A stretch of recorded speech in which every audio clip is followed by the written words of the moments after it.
Chaque saison, la mode regorge de nouveautés. Voici un top 10 des tendances incontournables pour... Et on commence avec le vert qui est clairement la couleur de la saison. Comme d'habitude au printemps, on a toutes les couleurs pastel, le lilas, etc. qui revient. Mais là, le vert fait son arrivée en force et tout type de vert avec plusieurs saturations. On a des verts assez flashy, des verts un peu plus pastel, un peu plus doux. Vraiment, il y en a pour tous les goûts. Ensuite on passe à un motif qui ne va sûrement pas vous étonner puisqu'il s'agit du motif zèbre qu'on voit énormément ces derniers temps, notamment sur les pantalons et plus précisément sur les pantalons coupe flair. Ça c'est vraiment à la mode et là pour le printemps ça va envahir nos magasins et les rues. Autre motif qu'on va pas mal voir pour ce printemps, il s'agit de la marguerite. La marguerite imprimée sur des robes, sur des pantalons par exemple, c'est hyper cute. En plus souvent les marques s'amusent avec les proportions des fleurs et ça donne de très jolis motifs. Mais sinon on a également la marguerite qui est brodée sur les vêtements, notamment sur les pièces en maille, beaucoup de gilets avec des fleurs brodées et donc des marguerites. J'ai également vu par exemple des foulards avec des marguerites brodées. C'est vraiment hyper cute, hyper doux et c'est clairement de saison. Personnellement j'aime beaucoup. On passe ensuite à une tendance un peu plus pointue, il s'agit du patchwork, c'est une tendance assez mode. On va dire que la plus facile à jouer c'est la tendance du patchwork jean. C'est une tendance un peu vue et revue, c'est pas la première fois qu'on voit ça, peut-être même que vous l'avez déjà dans votre placard ou sinon c'est une tendance que vous allez facilement pouvoir retrouver de seconde main. Mais c'est vrai que là j'ai vu pas mal de marques jouer plein de pièces en patchwork de jean, des vestes, des robes, des pantalons, vraiment il y en a pour tous les goûts. Ça commence petit à petit à envahir nos magasin, mais il y a également la tendance du patchwork avec un mix and match de tissus, de couleurs, de motifs et c'est vraiment ce genre de pièces qui vont être peut-être un peu plus pointues. C'est peut-être un peu plus difficile à trouver, il y a des pièces de seconde main mais je les trouve pas hyper justes et pas hyper modernes par rapport à maintenant, mais certaines marques proposent des pièces juste oufissimes. Je pense par exemple à un manteau blouson de chez Etro qui date pourtant de 2018 mais qui est hyper d'actualité. Je pense également au gilet JW Anderson porté par Harry Styles qui a fait un gros buzz, un gros carton. C'est vraiment ce genre de pièce un peu vieillotte et pourtant hyper modernisée, hyper dans l'air du temps qui revient en force. Je vous avais d'ailleurs trouvé un dupe dans la précédente vidéo du gilet McCartney chez Zara qui est vraiment pas mal et qui représente bien cette tendance. Donc voilà, des pièces un peu plus dures à trouver que vous pouvez peut-être faire vous-même si vous êtes un peu manuel et que vous aimez la couture, mais moi c'est une tendance à laquelle j'adhère totalement, je suis complètement fan. Un peu dans la même vibes, on a un mélange de cuir, simili-cuir, marron et noir qui arrive petit à petit. Je vous la mets dès maintenant parce que c'est le genre de pièce qui est déjà tendance. Mais en réalité, je mise dessus surtout pour l'automne prochain. Je pense que ça se verra beaucoup plus en automne. Moi là par exemple, j'ai déjà commandé un manteau, je l'attends avec impatience, tout noir avec de la fourrure marron. Et c'est vraiment ce genre de mélange qui plaît pas à tout le monde. Je sais que le mélange noir-marron ne fait pas l'unanimité. Mais là, ça s'est beaucoup retrouvé sur les derniers défilés, ça se retrouve encore là sur les défilés de la saison automne-hiver 2021, donc c'est vraiment une tendance sur laquelle je mise. Il y a des pièces vraiment oufissimes, pareil j'avais craqué sur le manteau The Couples qui est noir, marron et blanc. Je trouve que c'est vraiment une pièce hyper forte, hyper mode, hyper moderne. Ça fait des mélanges et des pièces assez audacieuses. Dès que je la reçois je vous la partagerai sur Instagram, donc n'hésitez pas à me rejoindre là-bas si ce n'est pas encore fait. Dessus on parle de mode, de l'actualité, on regarde les défilés, on fait des petites revues, je vous fais même des petites vidéos où je vous explique certains défilés, donc n'hésitez vraiment pas à aller me suivre là-bas également. On passe ensuite à une tendance un peu plus destroy, peut-être un peu plus streetwear, mais qui va pouvoir être détournée dans plein de styles et de tenues différentes, puisqu'il s'agit du surjet apparent. Finalement font penser un peu à cette tendance du patchwork, ça se rejoint un petit peu, sauf que généralement ces pièces sont unies et on a le surjet qui est apparent et qui est généralement également contrasté. C'est une tendance qu'on va pouvoir retrouver sur des pièces unies avec des couleurs assez basiques mais également un peu plus colorées, sur des pièces un peu sportwear avec des jogging, des petits tops, mais également sur des pièces en maille pour un côté un peu plus cocooning, un peu plus casual, et également pour celles qui sont à l'aise avec la couture, c'est une tendance que vous pouvez faire en DIY.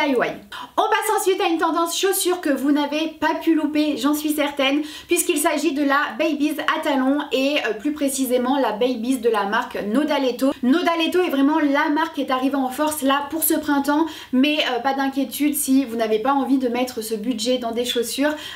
Des dupes vont très vite arriver, je vous en ai déjà montré un dans la précédente vidéo, si vous l'avez loupé n'hésitez pas à aller la voir. Mais globalement la Babies à talons c'est clairement l'une des chaussures pour ce printemps. Bien évidemment, je vais pas vous le répéter mais je vous le répète quand même, on a toujours tout ce qui est mocassin, Richelieu qui est très à la mode, avec par exemple des pantalons ouverts, des pantalons split, avec des robes et des petites chaussettes montantes. C'est vraiment le genre de chaussures qu'on aime là pour ce printemps et qui est très mise en avant. Je voulais également vous parler du retour du style Chanel et je parle vraiment du retour du style Chanel dans le sens large. On a beaucoup de tweed, du noir, du blanc, des tailleurs, beaucoup de petites vestes associées à des jupes, à des petits shorts avec des gros boutons dorés, un peu bling bling comme fait Chanel. Vraiment il va y avoir beaucoup de pièces. Vous pouvez même en retrouver des pastels, avec également la sandale Chanel qu'on voit depuis plusieurs saisons, plus les broches Chanel dont je vous avais déjà parlé pour l'automne dernier.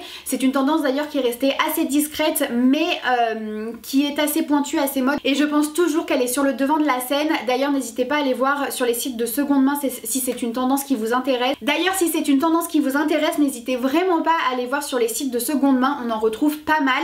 Et sinon à vous diriger vers de l'upcycling. Là par exemple le petit pin que je porte m'a été offert gracieusement par The Wild Girl Shop, qui est un shop qui fait de l'upcycling, qui reprend de vieux boutons Chanel ou d'autres marques et qui en fait des pins, des boucles d'oreilles, des bijoux. C'est vraiment un super concept qui est pareil dans l'air du temps et qui vous permet d'avoir de jolies pièces à des prix un peu plus réduits que ce que la marque propose à la base, et vraiment ça pimpe directement une tenue. Je reviens sur les broches, vous pouvez les mettre sur les t-shirts, sur les blazers, sur les pulls, sur tout ce que vous voulez, directement ça pimpe votre tenue. Et sinon comme je vous le disais plus globalement, vous pouvez faire des tenues full Chanel, c'est clairement dans l'air du temps. Je vous parlais là de tailleur et on va continuer un petit peu dans ce même mood avec le tailleur jupe blazer qui est très mise en avant ces derniers temps. Cette fois-ci ça vient plutôt de la tendance Jacquemus, on en a vu sur son défilé, et toutes les marques vous proposent des petits tailleurs avec des blazers crop, avec des petites épaulettes associées à la jupe qui est souvent un peu asymétrique, un peu stylisée.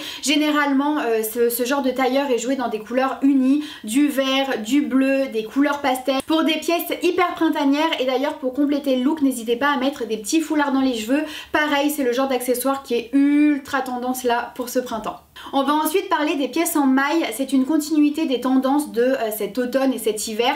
C'est des pièces qu'on voyait déjà beaucoup, ça vient notamment des défilés Bottega Veneta, mais pas que. On va retrouver par exemple des robes tubes qui vont vraiment jusqu'à la cheville, qu'on va pouvoir porter avec des sandales mais également avec des bottes, là qui fait encore un peu trop froid pour découvrir les pieds. Mais on va pouvoir aussi jouer les gilets à la Bottega Veneta, pareil je vous ai mis des dupes dans la vidéo précédente.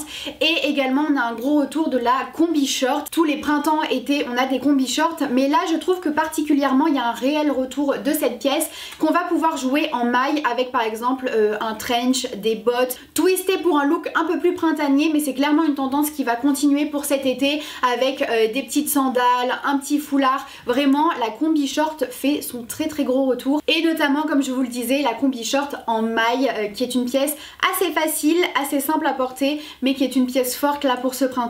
On va maintenant passer à une tendance bijoux avec la bague en plastique style années 90. Pareil, on la revoit beaucoup et avec des petits motifs colorés, des petits mélanges de couleurs qui font très printanier. C'est en accord avec toutes les tendances des années 90 qu'on a beaucoup vu là ces dernières saisons, mais je ne pensais pas à un retour de la bague en plastique, et pourtant ça peut faire vraiment de très jolis accessoires. N'hésitez pas à tester. Dans ce type de vidéo j'essaye toujours de vous parler des nouvelles tendances, mais bien évidemment on a plein de tendances de l'automne, de l'hiver qui sont toujours d'actualité, comme le trench qui est le manteau parfait pour les saisons de transition quand il commence à faire un peu chaud mais qu'on a quand même un peu froid. Voilà, le trench c'est la pièce parfaite. On a aussi les tailleurs loose, les tailleurs oversize qui sont toujours très présents et qu'on va pouvoir jouer avec des couleurs un peu plus douces, un peu plus pastel pour le printemps. Comme je vous l'ai dit également, le foulard sur la tête c'est très présent. Aussi le gilet dans tous ses états, le gilet asymétrique, le gilet un peu plus loose de grand-père, le gilet bien plus ajusté, le gilet avec les détails fourrure. Vraiment le gilet dans tous ses états c'est